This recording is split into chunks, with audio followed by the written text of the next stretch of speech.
কালো চেরি খাওয়ার উপকারিতা।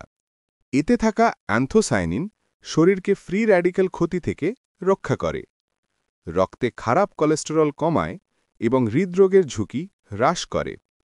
এতে থাকা প্রাকৃতিক অ্যান্টি ইনফ্ল্যামেটরি উপাদান জয়েন্ট পেইন ও আর্থ্রাইটিস কমাতে সহায়তা করে। এতে থাকা মেলাটোনিন ভালো ঘুম আনতে সাহায্য করে। অ্যান্টিঅক্সিডেন্ট ক্যান্সার সৃষ্টিকারী কোষের বৃদ্ধি ধীর করে। পটাশিয়াম উচ্চ রক্তচাপ নিয়ন্ত্রণে রাখতে সহায়তা করে। ফাইবার কোষ্ঠকাঠিন্য দূর করে এবং হজমে সাহায্য করে। কম ক্যালোরি ও উচ্চ পুষ্টিগুণ থাকায় ডায়েট ফ্রেন্ডলি খাবার হিসেবে কাজ করে। ভিটামিন সি ও অ্যান্টিঅক্সিডেন্ট ত্বক উজ্জ্বল করে এবং চুলকে মজবুত করে। ভিটামিন খনিজ ও অ্যান্টিঅক্সিডেন্ট ইমিউন সিস্টেমকে শক্তিশালী করে। যদি ভিডিওটি ভালো লাগে তাহলে লাইক, কমেন্ট ও শেয়ার করতে ভুলবেন না।